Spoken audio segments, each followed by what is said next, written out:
I mean, what is the special potion? Is it getting up early and tending to yourself? I think it's one, again, we started with I'm extra. So I think that's part of it. But like you were asking before, journey to joy. So mine is that I have like a yes day every day.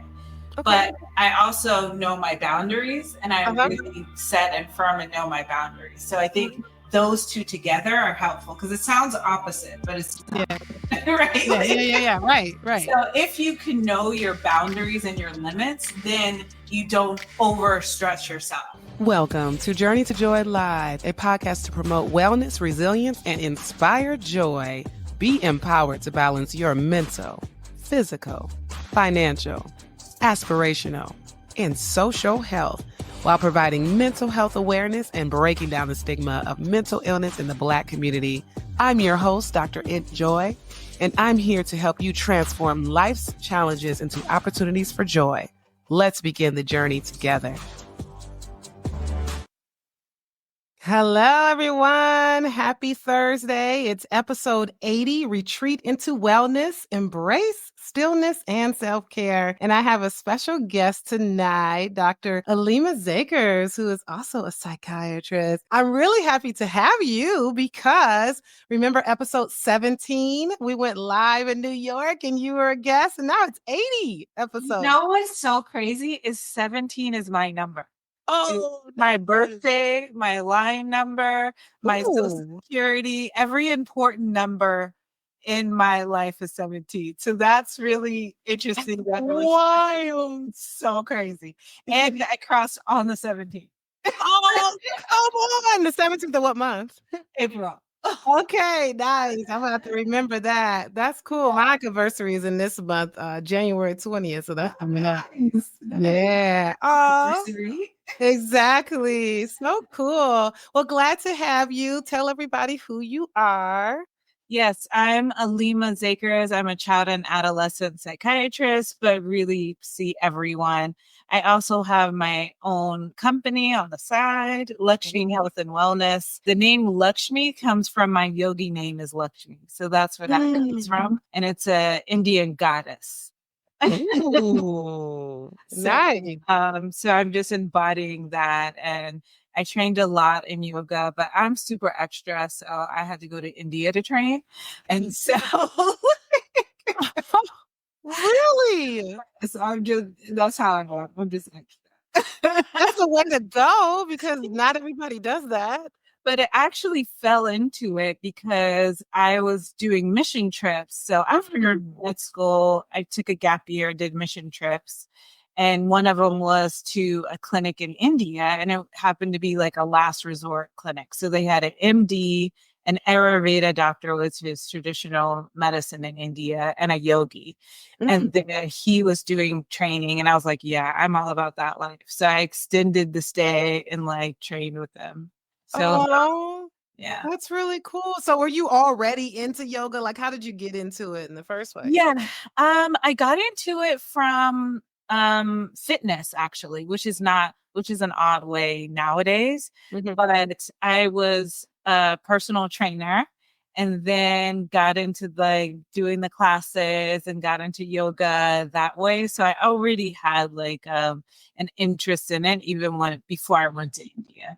Okay, that's so dope. All right. Yeah, I mean, yoga, I know it has its benefits and I always recommend it to my patients. But if you ask me like, what's something you recommend to patients that you don't actually do? That's yoga. I don't do it. But when I was training for my first marathon, I did it once a week and it seemed like it helped with flexibility and all the things. But I just don't know why. I feel like on a day that I have time to work out, I want to either run or do a strength training rather than do yoga. And I know that's all bad. You should incorporate things like yoga for sure. Yeah, I actually do it every morning. Like I wake up at 5 and I'll like have my own me time before the house starts buzzing. So I wake up, do my yoga, have my time, my meditation, get the kids ready, then get the kids up, and then it's like go, go, go. Exactly. And I talk about it all the time. The first thing you do in the morning is to pour into yourself, have that stillness, that meditation is really important For sure, for sure. I may do some like elliptical and then I'll run on the weekends if it's warm, not in the cold. I'll just do elliptical in the winter. Gotcha. I'm not about that life. Yes, exactly. And we're so busy. Everything's busy, busy, busy. Go, go, go. So, we're talking about stillness here, embracing stillness and self-care. So, why is stillness such a powerful tool for self-care? And, how can we embrace it in this world that just demands so much constant productivity and rushy, rushy, rush? But it does, I think this the same thing as like sleep and eating, right? Like Yes. that we always tell our patients, and those are the first things that go when you get busy. You stop eating right, you stop sleeping properly, but those are the things you actually need Yeah. to be productive. Hmm. That's the same thing with yoga for me and exercise and all of that for me. But I was an athlete like my whole life. So when I don't exercise, then something is off. So like for me, it's a way of life already. So it's already ingrained in there and things get off if I'm not. And as a mom, I'm kind of the barometer of the household. So if I'm off, the whole eco. Yeah. So I have to make sure I like protect my sleep, protect like eat and like take care of myself so everyone else could be healthy. Exactly. So, well, let's talk about the benefits of yoga. There's the obvious benefits. I mentioned flexibility. We talked about stillness and meditation. What are, some of those obvious benefits, and what are some benefits that people really may not know about yoga? I think a lot of the benefits that I harness are more of the mind body Hmm. and the mental health aspect. So a lot Yeah. of yoga that I teach, like I do yoga for Chris Run 80, your company. Yeah. And I'll do like anxiety or mental clarity or mood, anger management. I do that a lot with the kids. Good. So I have like different techniques that I'll use, like different sequences Hmm. to harness different aspects of what we're trying to do mental health wise. So there are like energizing poses, there's calming poses, there's poses that help with clarity, there's poses that help with balance. A lot of things in yoga, there's a lot of overlap because really it's about balance. Hmm. So they won't just say like all these specific different diagnoses. They just want you to be balanced. So whatever that means for the individual, that's what we kind of try to do.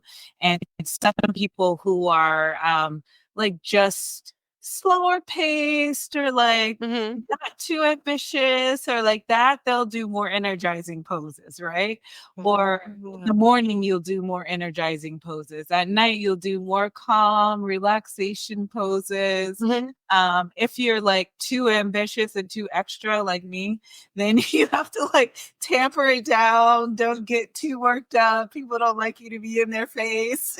Like that. Just dial it back. Don't take it too seriously. Hmm. So that helps me to kind of stay balanced so I don't like take life too seriously, really. Gosh, yeah, there's almost a metaphor there because I mean, you need some physical balance when you're doing yoga, or you're gonna fall. It sounds like we have some mental balance too, huh? Exactly, exactly. And the balancing poses actually do help with balance internally as well.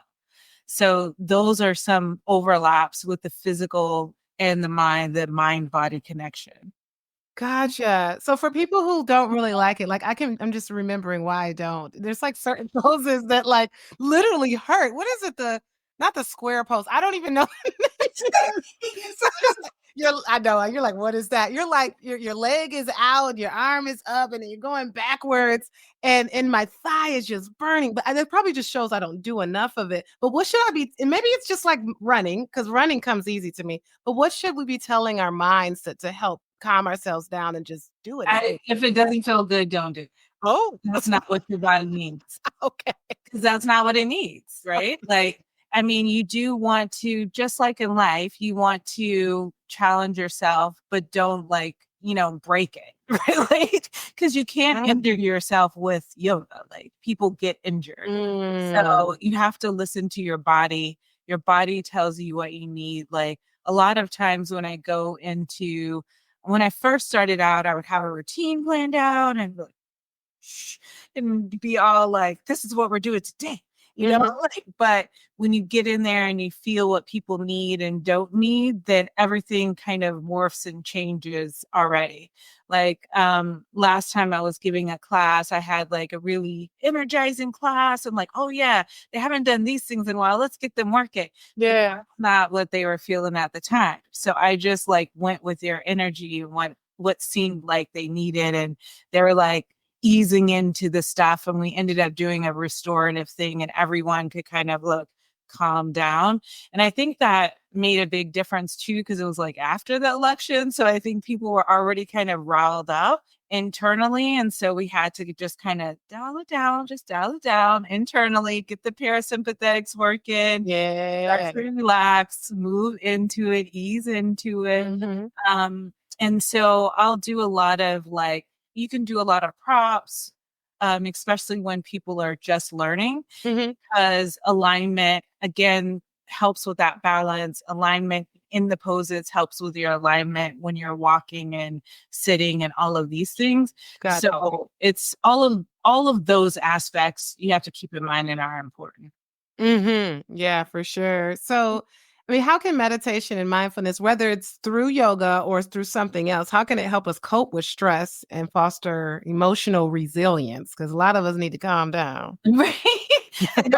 Because it engages the parasympathetics, and that's your body's way of putting the brakes on, right?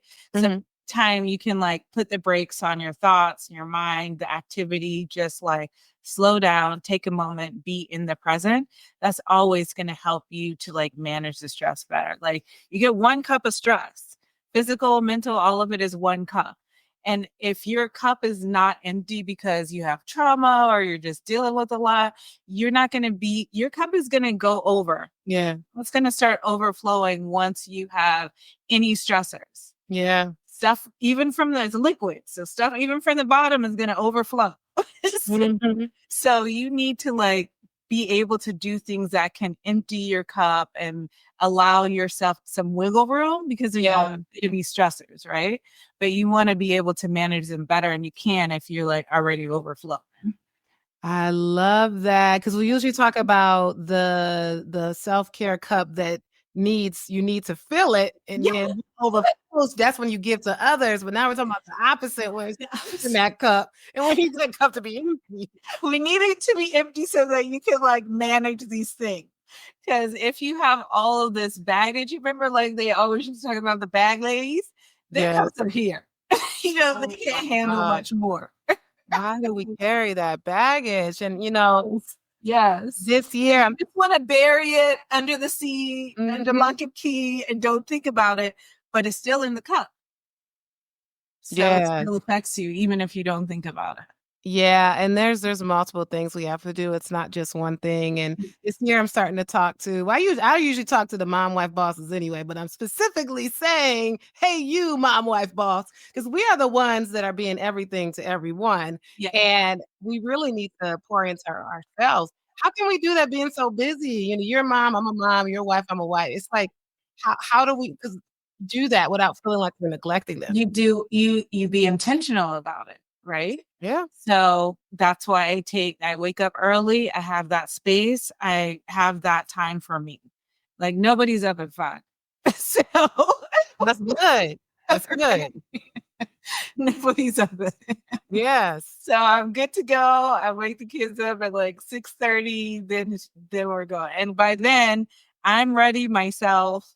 The breakfast is ready for everyone. Oh, yeah, you tell me you do that. Yeah, and then we can like hit the road, So you are a super mom, that's for sure. We were at a conference in Seattle, and you were mommying all the way from across the country, and we were like, huh? But I know I kind of feel a little bit more obligated too, because my husband's on his second set because he got remarried. So he didn't actually want kids. We negotiated kids. So, but we actually negotiated 1 kid, and we have 3. So I kind of have to like take on. I feel like I have to But it seems to work for you. You don't seem to get stressed or do because I love it. Oh, I love it. I know. Over the winter break, I was like, I think I need to be a stay-at-home.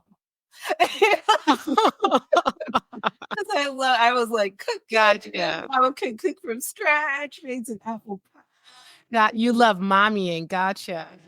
But you're also able to do those things, the time management with your job and everything else you do. So, I Yeah. mean, what is the special potion? Is it getting up early and tending to yourself?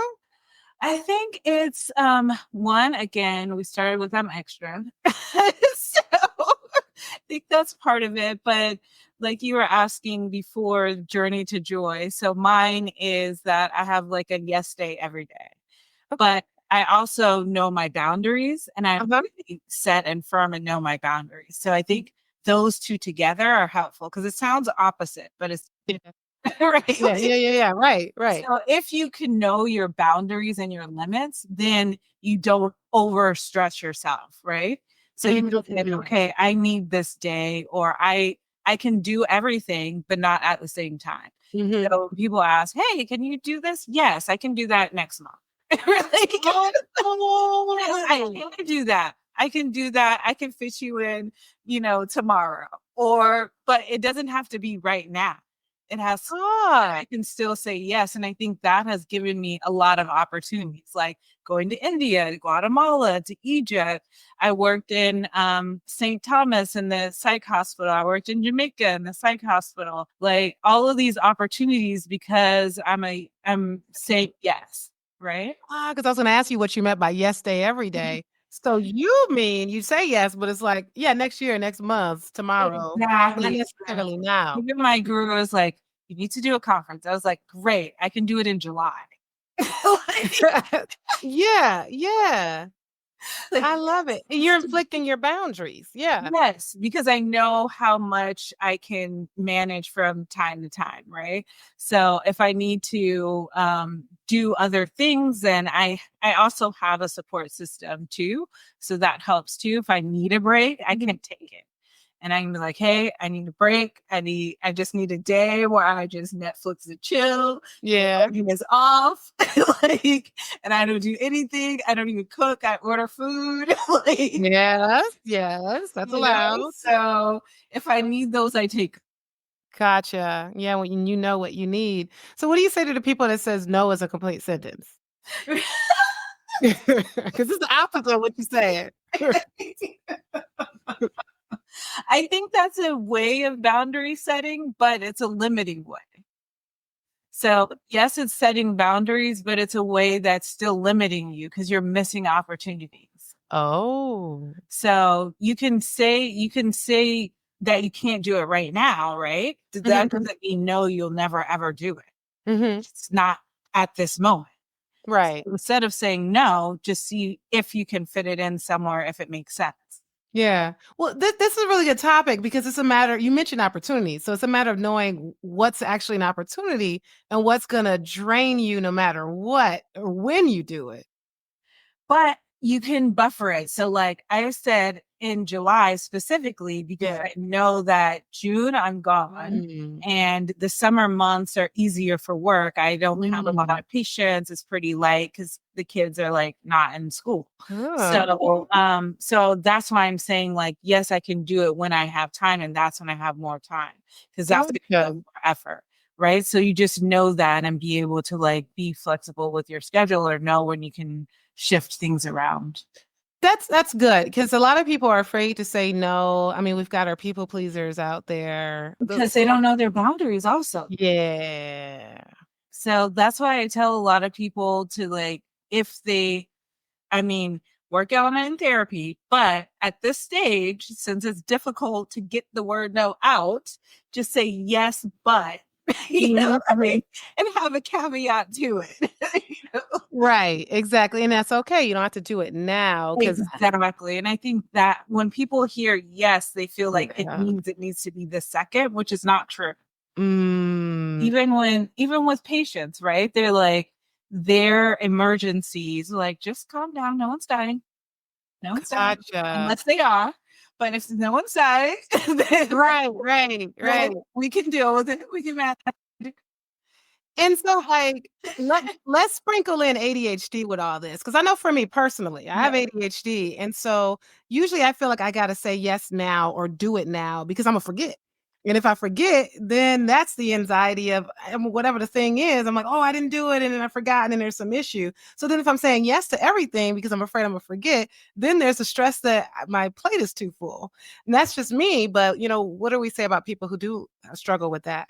Yeah, and I would say that's where like the calendars, the planning, the lists, all these things come into play, and then let people know what you're struggling with. Like, okay, I'm saying yes, but I might forget, so you may have to remind me. You may have to help me out. Exactly. Right. So, and get the people, involved to help you out. Like I'll tell people too, like, okay, you're going to have to remind me or you're going to have to take this on. I'm saying, because this is what I'm doing right now.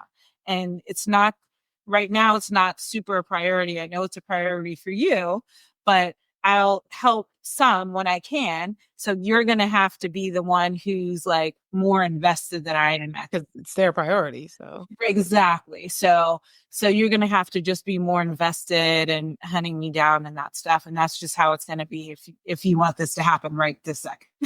Yes. I have to write everything down. I've definitely learned that I need to make lists, and my calendar on my phone is full. Like, it's got a little color codes and all kinds of things. Actually, I have some really good apps that I use for the students for people who Nice. Yeah, so I'll send you some apps. So some Nice. planning, executive functioning, all of these things. But yeah, so I would say like in terms of that, still knowing your boundaries, right? Like knowing your boundaries and your limits is the key to being able to be helpful and useful everywhere. Because if you don't know that, then you're obviously going to get drained.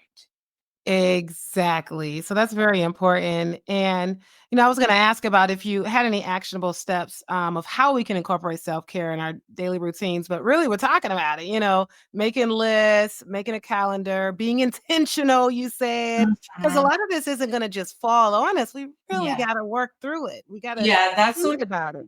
Yeah, just I remember I think I was like my mid-20s or so. Mhm. And I was thinking about, looked around like, okay, people are married, people are getting engaged, but everyone who said that was something that they wanted to do, they were married. And the ones that felt like it would just happen, none of them were. So Oh. then I had to like make a decision. Okay, I think I'm ready now. I think I actually want to get married. And then it just happened. But I was intentional about these things, right? So when you set your mind, have your goals, be intentional, things will start to like come into your atmosphere and you're able to kind of soak it up. But that intentionality is important. But I tell people, don't necessarily do what I do. If it doesn't work for you, you have to like see what time of day works for you. What is it that you need that extra time at night? Can you put in a break in the middle of the day? Like, I know someone who would take a jog at lunchtime, get a quick light snack, and then be able to like have that energy for the rest of the day. Yeah, we're working remotely has helped me do that. That's not my common daily thing to do it at lunch, but I have done it at lunch, and it's really cool when I could do that. Yeah. And then a lot of things that we do too is like we'll do chair yoga for your work day, which I did at the conference last year, and I'll do another one at the conference next year, hopefully if it gets accepted. But like for your work day. So the last time I did like energy kind of boost, and this year I'm doing like a mental clarity. So in the middle of the work day, you can just be in your chair, do what you need to do, get some mental clarity, and then keep it moving. But which is funny because a lot of the stuff we use for mental clarity is also the stuff we use for anger management. So, which makes sense because when you're angry, you're not mentally clear, right? Like you're like not thinking straight. oxygen is not getting up to your brain because you're like hyperventilating. Your brain is not, it's offline. Right? Exactly. So it makes sense that it would still be the same kind of mental clarity things. That's why a lot of people don't even remember what's happening when they're angry. I see red. I'm like, what's going on with you? Or people say like they look different when they're angry, like their eyes. Now become a useless person. Like we have to slow down. Yes, and like breathe so you can get oxygen to your brain so your brain can work. Like that, like just basics, right? Yes, that is why breathing works. And I tell you, more often than not, patients do not like breathing, deep breathing. It's like, that's the B word to them. I say the B word is budgeting, but for them, it's breathing. I'm like, it's deep breathing. It helps. Yeah, but the thing is that people will breathe from their chest and they're not getting a full belly breath. So it's not as effective. So, and you have to little kids naturally breathe from their belly, but over time, stop doing that. You have to kind of relearn it and like be intentional about it. Taking like a balloon, like taking a breath, your balloon expands, your belly expands, and then squish it, your belly squishes, the breath comes out.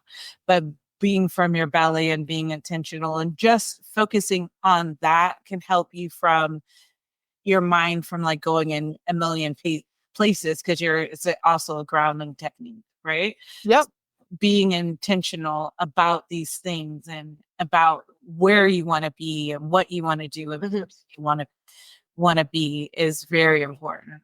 That's really important because a lot of people don't really know exactly how to breathe. So when you're belly breathing, is it when you're inhaling, you have to make sure your belly goes out, right? Yeah, like a balloon. Just think about like a balloon. Yeah. Yeah. Okay. So paying attention to that. Yeah. All right. Well, good. It's just like with running, you got to pay attention to breathing and all that. But once you get used to it, the way you pay when it just is second nature. Yeah. Exactly. Awesome. Any like common barriers you see with patients or clients or whoever, when they face when they're trying to prioritize self-care? And how can they overcome these barriers? I think the biggest barrier is people not realizing how important it is really. So I think if you actually when you actually start doing it, it helps. It always helps.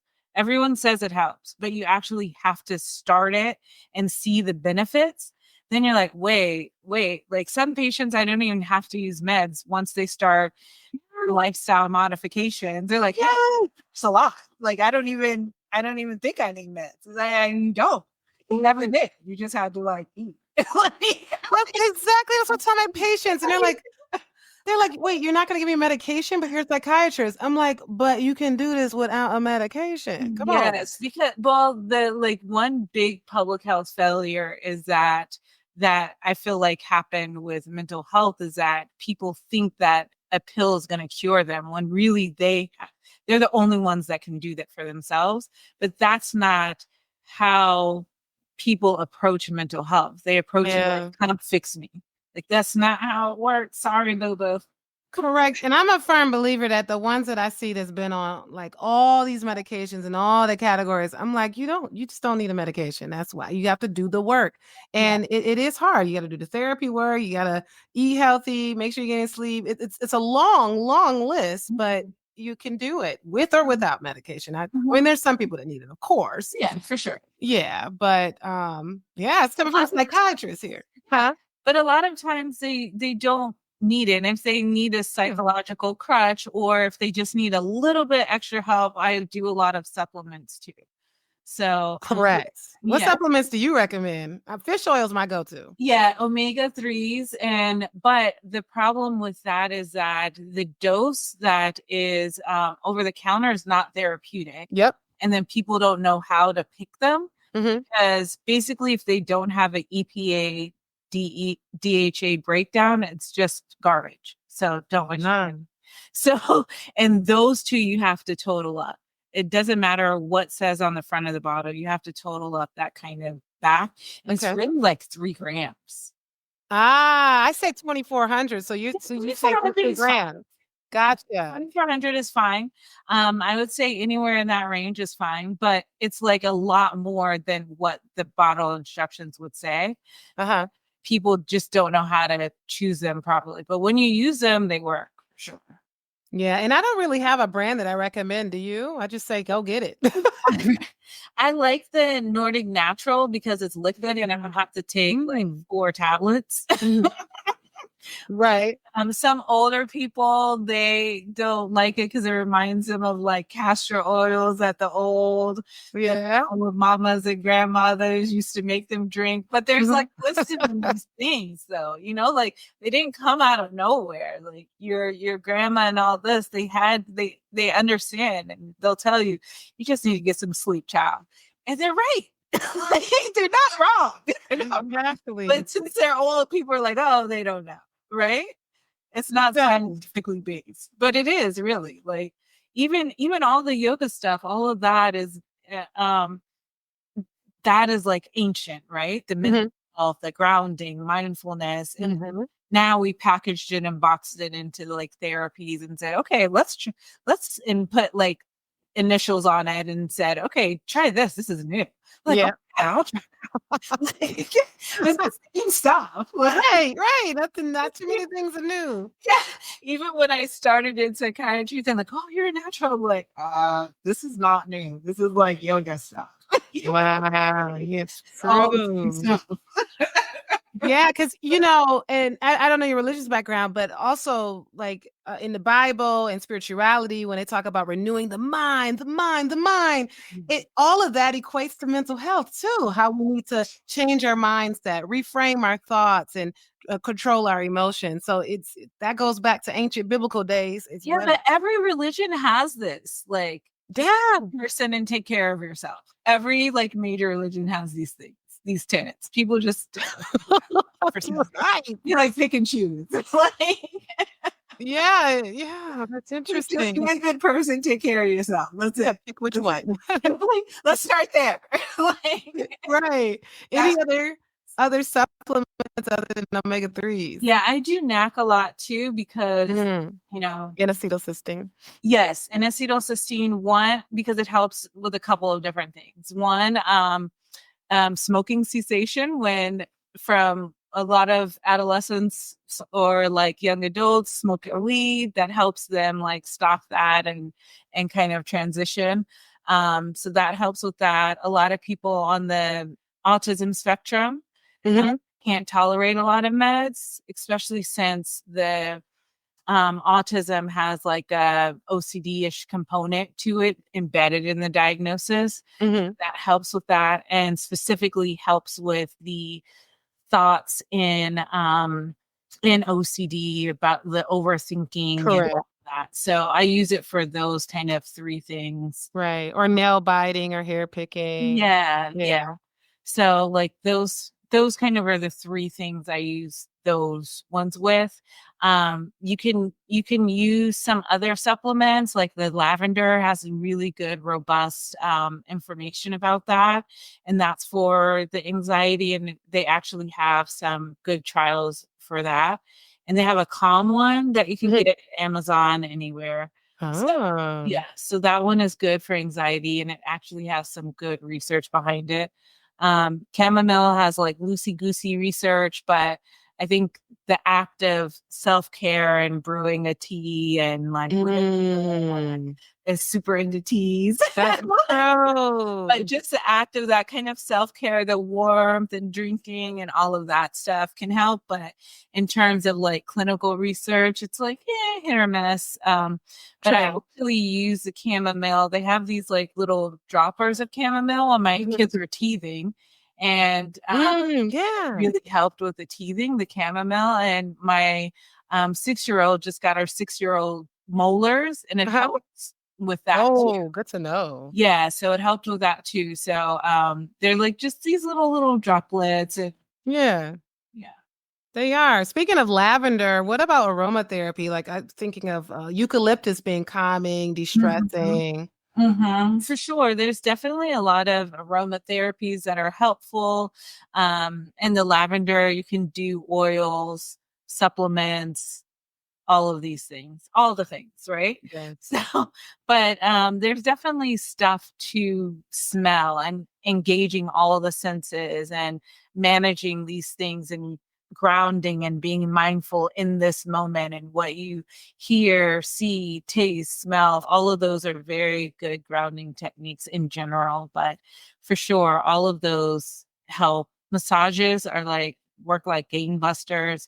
Even Ah, people with a lot of pain, cancer patients, even self massages are really beneficial. Even in yoga, they have a lot of self massage techniques mhm. that they do to help calm and especially the face, like massaging the face. Like in my school, Mm. every time you start, you do like a little prayer, then you massage your temple, your face, relax your upper body, and then you start to do it. And then at the end, you meditate, you do a self massage again. So Wow. they're really powerful, quick. You need no money. Like, and And no money. It's with you. you know exactly where to go because it's you that's feeling it. You can do it, get into it. Yeah. So Yeah, I've done that in the shower. yeah. My showers, having 2 toddlers, my Yeah. showers are really quick. But when I'm able to have a longer than 3-minute shower, yeah, it's bad. Yeah, I'm clean. I smell good. I promise you. But anyway, I'll like just lay there with the shower, just hitting my back and then hitting my face and then do a little bit massaging. And I'm just like, this is nice. Exactly. Exactly. Yeah. So, You just learn to master a shower. And, especially when the kids are like literally right there and they're pulling open the drapes. Like, what are you doing? I had like techniques for that when my kids were younger. Like that's when you put them in the little walker or the bouncy stuff, Correct. something like this. But actually, my daughter, you know, the little tubs. Does your 2-year-old still fit in the little tub that that you used to bathe them in? No, he just gets in the bathtub with the 4-year-old. They're both boys. I bathe them together. But can he like logistically fit? Yeah. In a real tub. He's in an adult tub now. Oh, He's too big. He's all over the place. The little tub, no, he wouldn't. He's dead. He's dead. Oh, he'll jump right out of that and just bounce. He's dead. He's dead. Multitasking. They get their baths together. They should be able to do that until they get older. I don't know. Right. We got to do what we can do. Yeah, and what I would do when I put after their baths, I would put lotion and give them a little massage. Yeah, the kids move. Their arms, their fingers, and that helps them calm down, relax, go to bed. Yeah, I gave my I call him 2-year-old, but he's not even gonna be 2 for another 2 weeks. But anyway, my 2-year-old. Oh, I was giving, huh? he's really 3. No, well, he's really 1. He's almost 2. yeah, gonna be. Yeah. So he's like, oh yeah, a little over 23 months. But I was giving him a foot massage and he like looked at me like, what you doing? I'm like, wow, does it feel good or what? But just putting that in the routine and having that intentional time 1-to-1, I think this is. Yep. But my kids do yoga too. They'll ask them like, "Yeah, wake me up early tomorrow. I want to do yoga in the morning." I'm like, "Sure." They're like, but after my 5 a.m. session, right? I need my alone time. I'll get them up like maybe 15 minutes early so they can do stuff. Look at you. You're raising mindful children. Oh, great. Awesome. Well, you started to talk about your journey to joy, and I mentioned to you that I ask all my guests, what is your personal journey to joy? Anything else to add about your personal journey to joy? I think maybe making those vision boards. My mom, I found my vision. This happened maybe 10 years ago. She found my vision board from like several years prior to that in like the attic or something. And everything on the vision board had come true. Oh, that's so cool. I was like, wow, that's so great.